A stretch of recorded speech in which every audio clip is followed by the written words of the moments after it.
ආයිබෝන් මගේ යාළු සියලු දෙනාට මම අද කතා කරන්න ආවේ ලංකාවේ ඉන්න 4 වෙනි බලවේගය ගැන.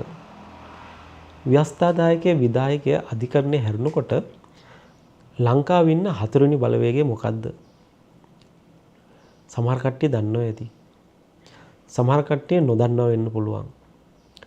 ඇත්තටම යාළුවනේ ලංකාවේ ඉන්න 4 වෙනි බලවේගය තමයි මාධ්‍ය. ඉතින් මම කතා කරන්න ආවේ මේ මාධ්‍ය ගැන. මාධ්‍ය කිව්වට ඔයගොල්ලෝ දැක්කද මේ දවස්වල පෝස්ට් එකක් ෂෙයා වෙනවා ප්‍රාදේශීය මාධ්‍යවේදියටත් අවුරුදු නැද්ද කියලා. ඇත්තටම මේ ෂෙයා වෙන පෝස්ට් එකේ තේරුම මොකද්ද? මේ ප්‍රාදේශීය මාධ්‍යවේදියා කියන්නේ කවුද? ඉස්සෙල්ලා මම ඒක විස්තර කරලා ඉන්නම් ඔයගොල්ලන්ට දැනගන්න. මේ ප්‍රාදේශීය මාධ්‍යවේදියා කියන්නේ ඔයගොල්ලන්ගේ ප්‍රදේශයේ ඔයගොල්ලන්ගේ පළාතෙම නැත්නම් ඔයගොල්ලන් දිස්ත්‍රික්කයේ වෙන්න පුළුවන් ඔයගොල්ලන්ගේ යම්කිසි ගැටලුවක් රටට ලෝකෙට බලධාරීන්ට ඉදිරිපත් කරන්නේ ඒගොල්ලන්ගේ මාධ්‍ය ආයතනය හරහා මේ ප්‍රාදේශීය මාධ්‍යවේදියා. මේ ප්‍රාදේශීය මාධ්‍යවේදියාට ඒගොල්ලෝ කරන මේ නිවුස් එකට ඒ මාධ්‍ය ආයතනයෙන් යම්කිසි මුදලක් ගෙවනවා. ඉතින් අර පෝස්ට් එකේ ෂෙයා වෙන්නේ ඒ මාධ්‍යවේදීන්ට ඒ මාධ්‍ය ආයතනයෙන් ගෙවන මුදල තවම ගෙවලා නැහැ කියලා. මාසයක් නෙවෙයි. ඒ අවුරුද්දක්ම කරපු දේවල් වලට කරපු නිවුස් වලට තාම කිසිම මුදලක් ගෙවලා නැහැ කියලා තමයි අපිට ආරංචි වෙන්නේ. ඔන්න ඔකයි ප්‍රාදේශීය මාධ්‍යවේදියාගේ තත්ත්වය. ඒගොල්ලෝ කොහොමද අවුරුදු කන්නේ? ඒගොල්ලෝ කොහොමද ජීවත් වෙන්නේ? හැබැයි සමහර මාධ්‍යවේදීන් ඉන්නවා තමන් වෙනත් වෘත්තියක් කරන ගමන්ම මාධ්‍යවේදියෙක් වශයෙන් වැඩ කරනවා. ඊළඟට තවත් සමහරු ඉන්නවා කිසිම වෘත්තියක් කරන්නේ නැහැ ෆුල් ටයිම් මාධ්‍යවේදියෙක් වශයෙන් වැඩ කරනවා. එතකොට ඒ වගේ ෆුල් ටයිම් වැඩ කරන මාධ්‍යවේදියෙක්ට අවුරුද්දක් විතර තමන් වැඩ කරපු මුදල් නොලැබෙනවා නම් මේ තියෙන ආර්ථික පසුබිමත් එක්ක ආර්ථික ජීවන රටාවත් එක්ක ඒගොල්ලෝ කොච්චර අපහසුතාවයකට පත් වෙනව ඇද්ද? මේ ප්‍රාදේශීය මාධ්‍යවේදීන් ඒගොල්ලෝ නිවුස් එකක් කරන්න තමන්ගේ ප්‍රදේශයේ කිලෝමීටර් 50ක් විතර සමහර වෙලට දුර යනවා. කිලෝමීටර් 100ක් විතර දුර යනවා. ගිහිල්ලා තමයි නිවුස් එක කරන්නේ. හැබැයි මාධ්‍ය ආයතන වලින් මේ ප්‍රාදේශීය මාධ්‍යවේදියාට ගෙවන්නේ ඉතා සොච්චම් මුදලක්. මාධ්‍ය සංගම් තියෙනවා ලංකාවේ. ඒගොල්ලෝ රජයට එන රජයල් වලට බල කරනවා මාධ්‍යවේදීන්ට යම්කිසි වැටුපක් ලබා දෙන්න. මේ නිවුස් එකටම මුදලක් ලබා දෙන්න එපා. ඒගොල්ලෝ ඔයගොල්ලන්ගේ ආයතන වෙනුවෙන් මාර කැපවීමක් කරලා තමයි වැඩ කරන්නේ. සමහරක් වෙලාවට මේ මාධ්‍යවේදීන් ගුටි කනවා. නිවුස් වලට ගිහලා උද්ඝෝෂණ වලට ගිහලා ඔයගොල්ලෝ දැකලා ඇති ගුටි කනවා. අර බැනුම් මේ බැනුම් ඔක්කොම අහනවා. සමහරක් දේවල් තියෙනවා මාධ්‍යවේදීන් නිවුස් එක කරා කියන්නකො කොහේ හරි උද්ඝෝෂණයක් කියන්නකො. ගිහිල්ලා කරලා තමන්ගේ මාධ්‍ය ආයතනයට යවුවා කියන්නකො. මාධ්‍ය ආයතනෙන් ප්‍රචාරය කරන්නේ. ඒ ගමේ ඉන්න මාධ්‍යවේදියා තමයි ඒකට අහු වෙන්නේ. මිනිස්සු කියන්නේ අන්තිමට මේ මාධ්‍යවේදියා අනිත් පැත්තෙන් ගහනක් අරගෙන මේ නිවුස් එක නොකර හිටියා කියලා. ඔන්න ඕකයි ප්‍රාදේශීය මාධ්‍යවේදියා ගැන සමහර වෙලාවට මිනිස්සු හිතන්නේ. නමුත් මේ ප්‍රාදේශීය මාධ්‍යවේදියා තමන් නිවුස් එක කරලා හරියට තමන්ගේ මාධ්‍ය ආයතනයට දීලා තිනවා. නිවුස් එක ප්‍රචාරය වෙලා නැහැ. මිනිස්සු දන්නේ නැහැ ඒ ගැන. මිනිස්සු කියන්නේ ප්‍රාදේශීය මාධ්‍යවේදියා තමයි වැරද්ද පටවන්නේ. ඉතින් ওই ප්‍රශ්නයි අර ප්‍රශ්නයි මේ ප්‍රශ්නයි අර බැනුනුයි අහගෙන මේ ප්‍රාදේශීය මාධ්‍යවේදියා තමන්ගේ රාජකාරිය ඉෂ්ට කරනවා. කවුරු වෙනුවෙන්ද? ඕගොල්ලෝ වෙනුවෙන්. මිනිස්සු වෙනුවෙන් තමයි රාජකාරිය ඉෂ්ට කරන්නේ. නමුත් මේ ප්‍රාදේශීය මාධ්‍යවේදියාට තමන්ට ලැබෙන්න තියෙන මුදල්වත් මේ අවුරුද්ද වෙනකොට ලැබෙන්නේ නැත්තම් කාට කියන්නද මේ දුක? හැම රජයකටම මේ ප්‍රාදේශීය මාධ්‍යවේදීන් සංගම් තියෙනවා. සංගම් වලින් බල කරලා කියලා තියෙනවා. නමුත් තාම සහනයක් ලැබිලා නැහැ. මම පොඩි දෙයක් කියන්නද? මේ මට හිතෙන විදිහට. පත්තර කලාවත් දැන් ටික ටික වියකී යනවා. රූපවාහිනියත් දැන් ටිකෙන් ටික ඈතට යනවා. ඔයගොල්ලෝ කලින් ටීවී එක බැලුවානේ. දැන් ටික ටික රූපවාහිනියත් ගෙදරින් එළියට විසින මට්ටමට ඇවිල්ලා. එතකොට දැන් මොනවාද භාවිතා කරන්නේ? දැන් ගොඩක් කට්ටිය තමන්ගේ මොබයිල් ෆෝන් එක තමයි භාවිතා කරන්නේ. මාධ්‍ය නාලිකා මොනවාද මේ සම්බන්ධයෙන් කරන්නේ? මාධ්‍ය නාලිකා කරන්නේ දැන් ගොඩක් මාධ්‍ය නාලිකා තමන්ගේ ප්‍රචාර කටයුතු කරන්නේ Facebook එක, YouTube එක, TikTok එක, Instagram ඒ හරහා තමයි ගොඩාක් ප්‍රචාර කටයුතු කරන්නේ. එතකොට තව කාලයක් යනකොට තව වැඩි කාලයක් නැහැ, වැඩි දුර නැහැ. තව කාලයක් යනකොට ගෙදර තියෙන රූපවාහිනියත් දැන්ට කතා ටික බලන ටිකත් විසි වෙලා කාලයක් යනකොට තමන්ගේ තියෙන ජංගම දුරකථනයෙන් තමයි සියලුම ජනයා නිවුස් එකක් බලන්නේ, ඔක්කොම බලන්නේ ජංගම දුරකථනයෙන්. ඉතින් මේ මාධ්‍ය නාලිකාත් දැන් සමාජ මාධ්‍ය පරිශීලනය කරන අයට තමයි නිවුස් අපයන්නේ. එතකොට ඕගොල්ලෝ දෙන නිවුස් එකත් මේ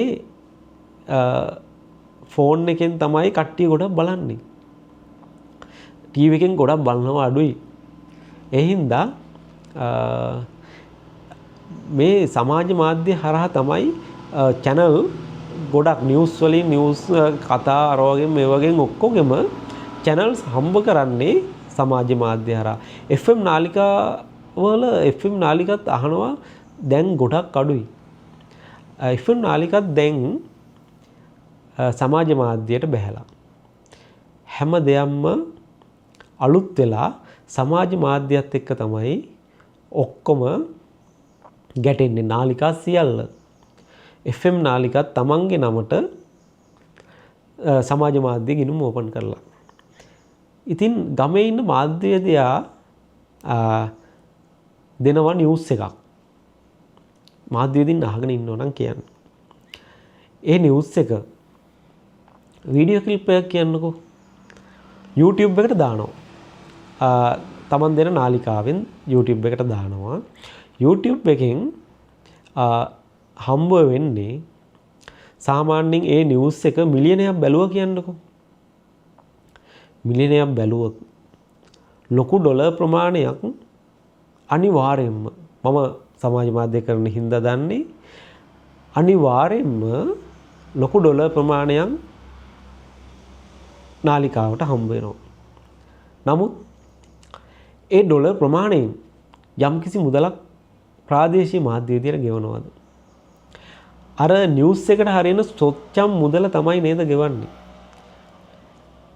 channel එකක් නිවුස් channel එකක් ගත්ත කියන්නකෝ. මේ ප්‍රාදේශීය මාධ්‍ය විදියා යවන නිවුස් එක YouTube ගහනවා, Facebook ගහනවා, TikTok ගහනවා, Instagram ගහනවා, තමන්ගේ වෙබ් එකේ ප්‍රචාරය කරනවා. ඔය ආකාරයෙන් හැම සියලුම මාධ්‍ය හරහා ප්‍රචාරය කරනවා.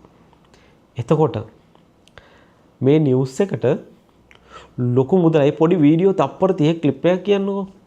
ඒ පොඩි ක්ලිප් එකට ලොකු මුදලක් සමාජ මාධ්‍යයෙන් ගෙවනවා. බොරු නෙමෙයි, ඔප්පු කරලා පෙන්වන්න පුළුවන් සාධකත් එක්ක තමයි කියන්නේ. ඒ නිවුස් එකට ලොකු මුදලක් ගෙවනවා සමාජ මාධ්‍යයෙන්. ඒ නාලිකාව තමයි මුදල ගන්නෙ. නමුත් මේ ප්‍රාදේශීය මාධ්‍යවේදියාට ඒ මුදලෙන් දශම ගාණක් තමයි දෙන්නේ. මේකයි සත්‍ය. අපේ මාධ්‍යවේදී හිතවතුන් මේ ගැන මම අපේ පැත්තේ අපේ දන්න හිතවත් මාධ්‍යවේදියෝ ඔක්කොටම සියල්ලටම කියලා. ඒගොල්ලෝ ගොඩක් දැන් වෙනස් වෙලා සමාජ මාධ්‍යයට බැහැලා ඉන්නවා. ගමේ තියෙන ප්‍රවෘත්තිය සමාජ මාධ්‍යයේ ප්‍රචාරය කරනවා. මගේ මිතුරු ගොඩක් දෙනෙක්ට මම කියලා දීලා මිතුරන් ගොඩක් දෙනෙක්ට කියලා දීලා තිනවා කොහොමද මේ සමාජ මාධ්‍ය කරන්න කියලා. ඉතින් මගේ හිතවන් ප්‍රාදේශීය මාධ්‍යවේදීන්ට තව පොඩි දෙයක් කියන්නම්. මං ගැන මම channel කීපයක වැඩ කරලා කොළඹ ඉඳලා මොණ්ඩාල් ප්‍රදේශයට ඇවිල්ලා මම එනකොට සමාජ මාධ්‍ය භාවිතා කරනවා Facebook, YouTube. ඒ දවස්වල Facebook වලට ලංකාවට මොනිටයිසේෂන් හම්බ වෙලා තිබුණේ නැහැ. YouTube වලට ඒ දවස්වලත් මොනිටයිසේෂන් හම්බ වෙලා තිබුණේ. දැනට අවුරුදු 10කට 11කට විතර කලින් මම YouTube නාලිකා කීපයක් පටන් ගන්නවා.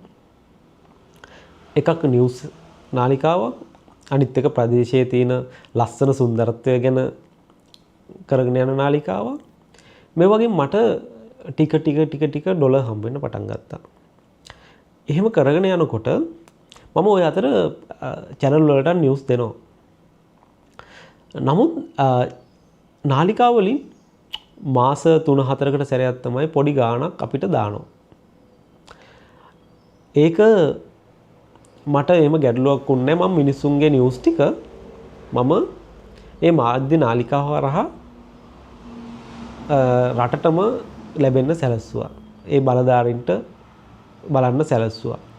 නමුත් මම ඒකම දිගටම කරගෙන හිටියා නම් දැන් ඔය අපේ ප්‍රාදේශීය මාධ්‍යවේදී මේ කිහිප දෙනෙක්ට වෙලා තියෙන ගැටලුව මටත් එන්න තිබුණා. මම සමාජ මාධ්‍යයට බැස්සේ නැත්තම්, ඒ අලුත් තුනේ නැත්තම්. මොකද ඕගොල්ලෝ දෙන ඒ පොඩි නිවුස් එකකින් channel එක ලොකු මුදලක් හම්බ කරනවා. ඒක තමයි සත්‍ය. දැන්වත් කියන්නේ මගේ යාළු හිතවත් සියලුම ලංකාවේ ඉන්න සියලුම ප්‍රාදේශීය මාධ්‍යවේදීන්ට පටන් ගන්න YouTube channel එකක්, පටන් ගන්න TikTok එකක්, පටන් ගන්න Facebook එකක්, Instagram එකක් අසීමිත මුදලක් හොයන්න පුළුවන්. දැනට YouTube, Facebook තමයි මම කරන්නේ. අසීමිත මුදලක් හොයන්න පුළුවන්.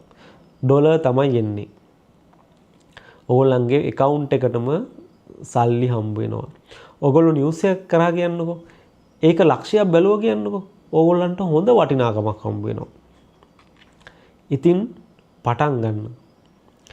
අනුන්ගේ නාලිකා වලට යටත් වෙලා ඉන්න එපා. වැඩ කරන්න. නමුත් ඒකම බලාපොරොත්තුෙන් ඉන්න එපා. තමන්ගේ දෙයක් පටන් ගන්න. මොකද තමන්ට පට්ට මැච් එකක් ගහන්න පුළුවන්. මම දන්නවා අපේ ප්‍රාදේශීය මාධ්‍යවේදීන් කියන්නේ සුපිරිම බුලට් ටිකක් ඉන්නේ ලංකාවේම. සුපිරිම මැච් එකක් ගහන්න පුළුවන්. මචං උඹලට පුළුවන් කෙල්ලෝ කොල්ලෝ සියල්ලටම පුළුවන් ලොකු දෙයක් කරන්න. තමන් ගන්න වීඩියෝස්, ෆොටෝස් සියල්ලකින්ම ලොකු ගාණක් හොයන්න පුළුවන්.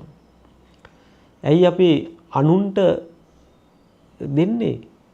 ඇයි එහෙම කරන්නේ? දැන් ලෝකෙ වෙනස් වෙලා තියෙන්නේ. අලුතෙන් දෙයක් හිතලා පටන් ගන්න.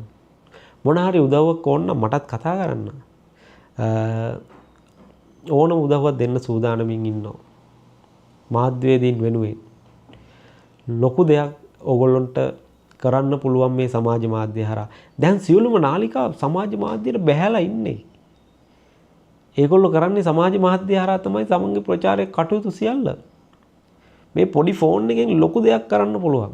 ඔයගොල්ලෝ ගාව කැමරාවක් නැත්තම් ෆෝන් එකෙන් පට්ට මැච් එකක් ගහන්න පුළුවන්. ඔන්න ඕකයි සැබෑ තත්ත්වය. අර ප්‍රාදේශීය මාධ්‍යවේදී භූමිකාවටම යට වෙලා ඔයගොල්ලෝ ඉන්න එපා. ඒ channel එකටම ඒව කරලා එන්නත් එපා. දැන් ලෝකෙ වෙනස් වෙලා ඉන්නේ. ඔන්න ඕකයි තත්ත්වය. එහෙනම් ගිහින් එන්නම් තවත් වීඩියෝ එකකින් හමුවෙමු. මචං උඹලට සුබ අලුත් අවුරුද්දක් වේවා කියලා ප්‍රාර්ථනා කරනවා. ඉතින් ඔයගොල්ලන්ගේ සල්ලි ඉක්මනට ලැබේවා කියලා ප්‍රාර්ථනා කරනවා. ජයෙන් ජයම වේවා. අලුත් දෙයක් පටන් ගන්න මචං. ෆුල් සපෝට් එක දෙනවා. මාධ්‍යවේදීෝ ඔක්කොටම.